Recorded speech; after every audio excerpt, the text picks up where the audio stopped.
Okay, good evening, everyone. This is B flat. I have been meaning to create some content regarding the refraction narrative. I'm calling it a narrative because the more research I do into atmospheric refraction, I can follow really what science publishes. I can also understand what individuals would like to believe.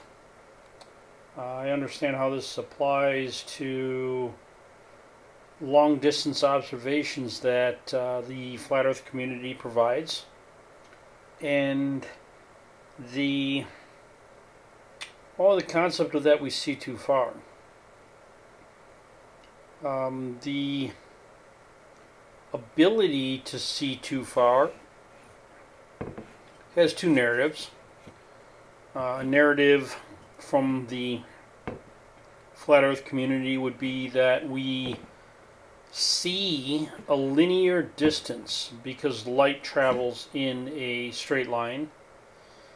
And if we can observe something where the light has made it to us in linear fashion, that goes against the geometric narrative, then the concept of seeing too far substantiates the belief that we live on a realm that is not spherical in nature, having geometric obstructions. The argument continues to be or revolve around a interpretation of refraction. And because refraction does exist, I will be clear about that. Refraction is real. The narrative needs to be sorted out. Both parties would have to rely on an explanation of refraction in order to make their case more viable. And I hope to get into that into more advanced discussions. But at this point, I really want to try to get a community to understand a little bit more about refraction, so they could possibly do a little bit of background research, as I would love to engage more people within the community outside of the globe individuals, and I won't even say they're globe individuals. We've got individuals who believe that their Earth curve calculators and their refraction modules are a legitimate stand-in for calculating refraction, and therefore challenging the flat earth community as far as their observations and the information they put in front. For those of you in the flat earth community, spoiler alert, I back you 100%, and I would love to address the nonsense that everybody has been forced to stomach by the individuals who put it in front of us.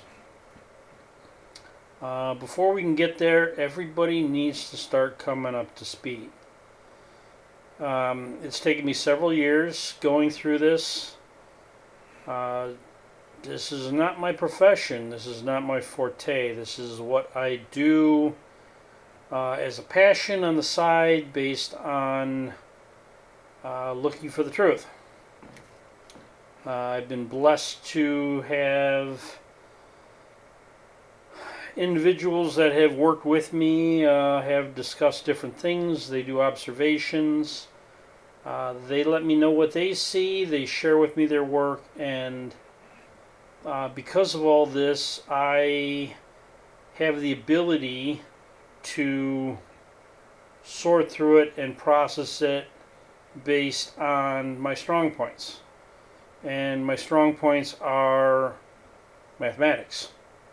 And in the end, that's what really it will all come down to, between mathematics and I guess a three-dimensional awareness, or being able to understand things in three dimension, is helping me out immensely. It's probably something that most people are going to struggle with, but I will try to make this as easy as possible. Again, the people I'm working with, they have taken a bit of time to come to an understanding, and I really hope to work with them so they can help me to knock down the technical linguistics to make this easier to digest. But we'll start out with the basics. I'm looking at something I just brought up from 2019, March 2nd. British Astronomical Organization, I believe. The imagery helps me out. That's what I'm thinking is a good place to start, and I really haven't studied this, so we're going to kind of go through it. So atmospheric refraction, and everybody can read this on their own, but what is refraction? And I'm going to jump ahead because I got to make this short enough to where I don't lose people. When light travels from an area of one density, and this is an optical density, to another optical density, it changes speed. For example, visible light passing from air into glass is slowed down. Conversely, from a higher density substrate to a lower one, from glass going back to air, the light will speed up. The change of speed may cause a change in the path of the light. Okay, now if you go to Snell's law, this is exactly what Snell's law communicates. Now, the very important things to understand, and this I want to make clear right now. If we look at path A engages, if path A is a medium of less dense optical density medium, and the shaded area is denser, and then the area opposite of it is again the same as the previous, being less dense, then what we have is we have a ray of light moving to a boundary. And the boundary aspect I'll cover in another conversation coming up. But you need to understand the first bending of light. Not only the first, but let's deal with the second as well too. Snell's law would require an angle of incidence into the second medium. And this ray A is perpendicular to the what's called the interface. You know, the layer between one medium and another. And if there is no angle of incidence, then there will be no angle of refraction. And when it exits again into another medium, there's again no angle of refraction.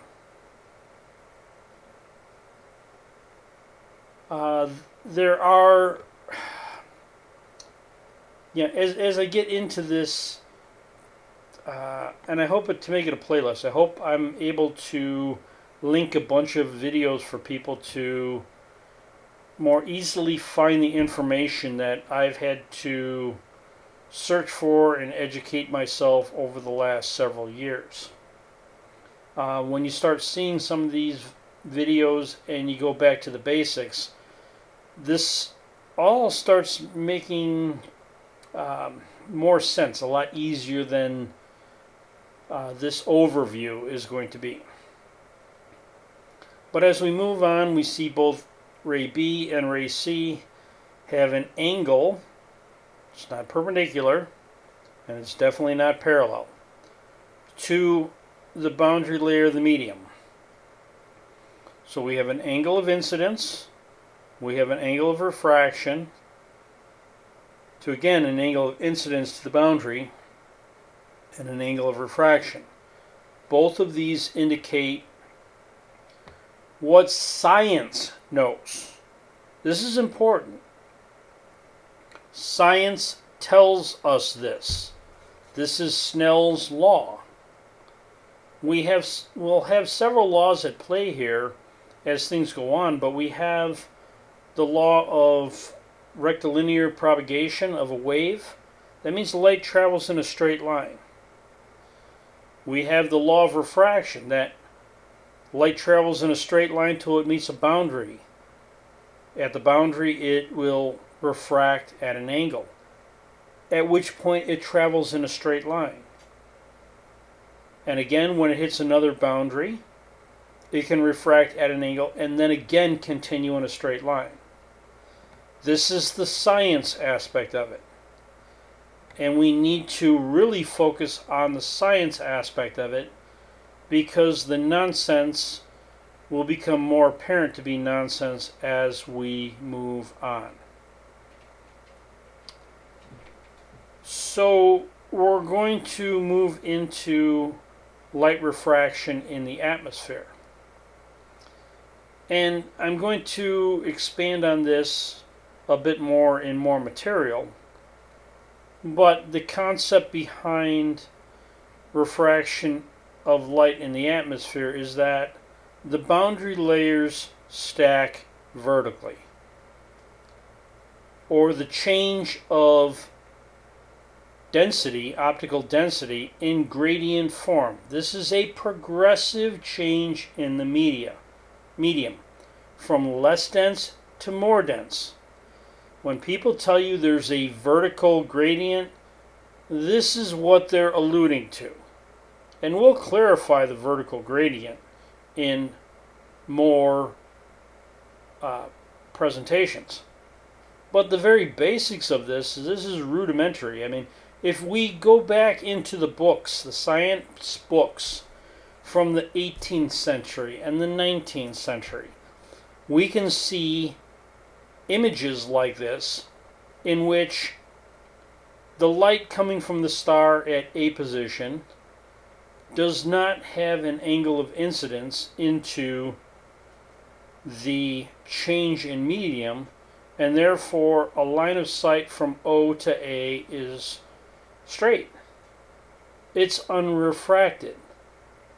And yet for B, C, and D, B being the apparent position that the star is observed at based on its real position,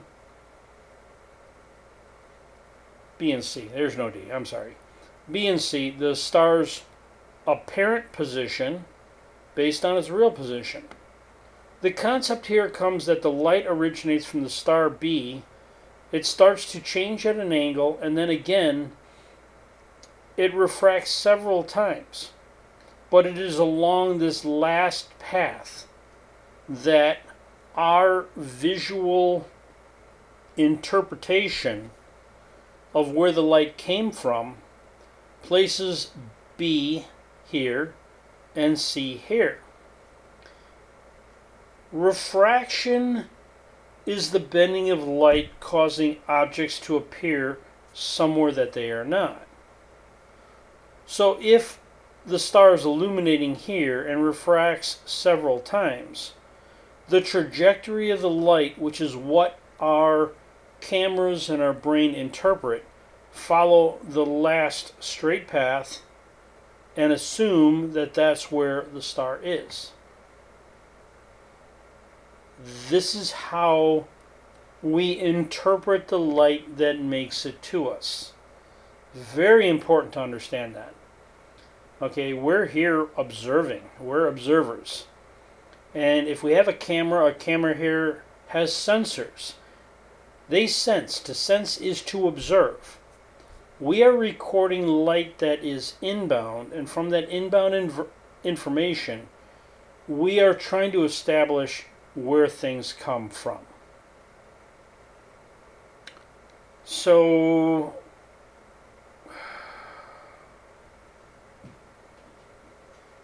we can continue.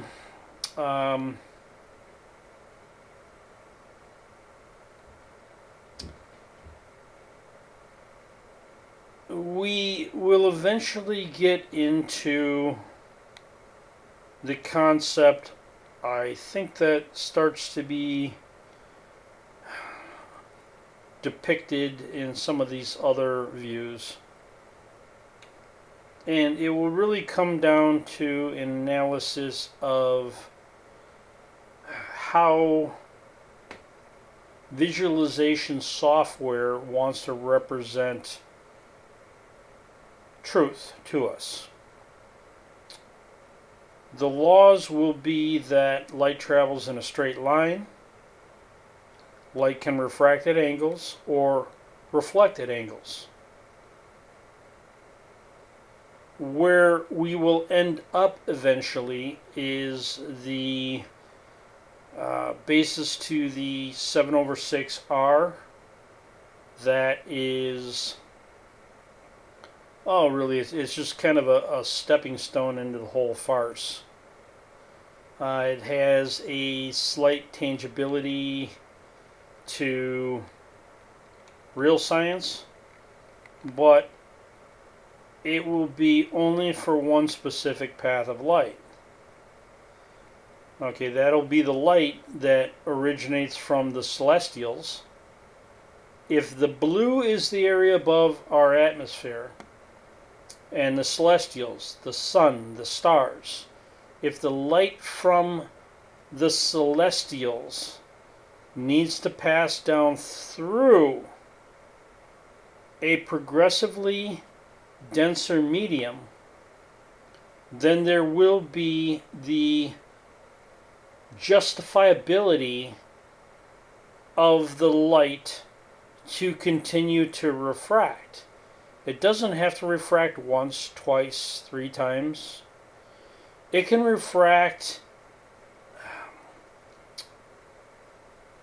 over distance progressively. I will say it's progressive refraction as it continually engages a denser medium. This is key, people. Okay, the light has to have an angle of incidence, and the path has to be justifiable that the medium continues to increase in density. If it does not continue to increase in density, then there is no justification based on Snell's law for it to continue to refract. Very clear here. This whole box right here, no angle of incidence, no refraction. Angle of incidence into a changing medium, into a medium where it circles back to its original optical density.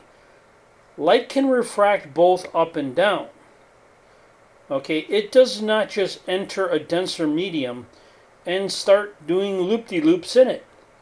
It does not continue to curve. It enters it. As it slows down, it changes direction. And if it doesn't continue to slow down, it continues to move in the refraction angle as a ray. This is the point. Okay? Anybody taking an observation from a shoreline.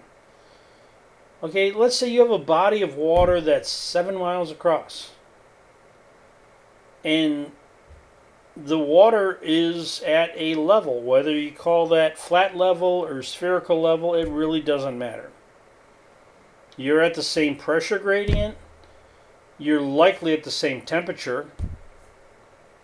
Pressure reading, temperature, moisture content, there are a bunch of things that will contribute to optical density. But if you are on equal sides of the length and there's no mechanism of change to alter the index of optical refraction, the value of density of the medium, then there is no change in density. And if it's horizontal, you're at the same altitude, there's no angle of incidence. So if you're looking across a body of water to someone at the same elevation on the distant shore, you cannot justify an angle of incidence to a medium that may or may not change, because you can't substantiate a progressively increasing density of the medium between the two individuals. So you have no angle of incidence, which would give you no angle of refraction, and you have no justification for a medium that would be progressively increasing in density, like this depiction is showing here. And that's the basics of it all. So when an individual tells you to, take a look at this program because we have an atmosphere. Yes, we do. We have an atmosphere. Undeniable we have an atmosphere. Okay, and you're not thinking about refraction. Okay, maybe we're not exactly thinking about refraction. And they will say, so here's our package. Well, great. Now that I've analyzed the package that you put in front of me, I realize that it has nothing to do with science. Because what you've done is you've converted a concept that is dependent on very specific things happening to mathematically envision these angular refractions as being a curved path of light.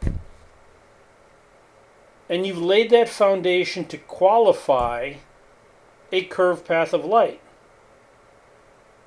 But you never go back to justify that any observations that you put forth your program meets in order to qualify everything that is required for a curved path of light.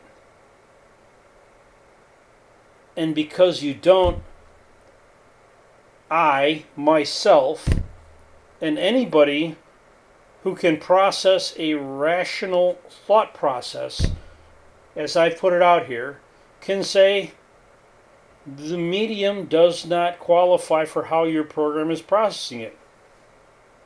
And you're not calculating for refraction. You're selling the concept of a curved path of light.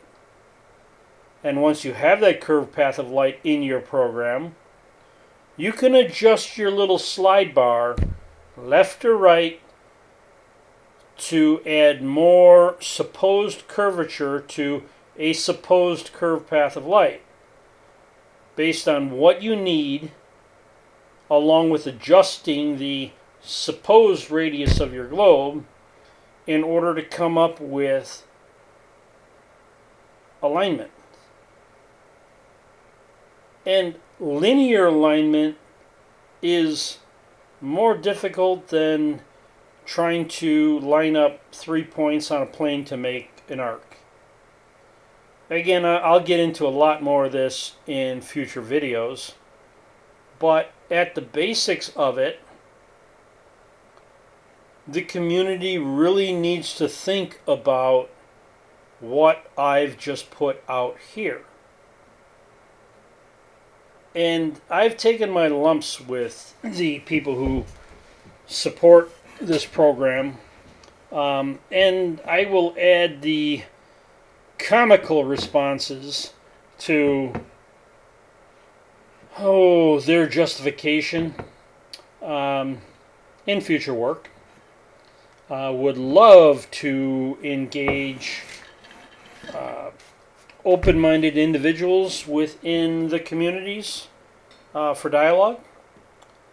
And if you're interested, I will put together a panel of individuals, and we could try to have a open mic discussion. This would be something that might happen on a Skype. I really hate doing the live streams. It's too distracting. People who would be in this group would have more of an undivided attention. It's just rude to try to run a live stream. The information will eventually be published. It will be monitored. People with commentary would be addressed in a later recorded presentation. But I do appreciate anyone's time who has made it through to the end of this unrehearsed rant. And I'd love to see this go someplace, because I have spent several years understanding it and trying to communicate it with other individuals who do observations to try to work towards a better narrative. Okay, because we have a narrative that is scientific in nature, and we have a narrative that is really based on a computer program. And refraction's not that easy to put into a computer program. In fact, it's impossible.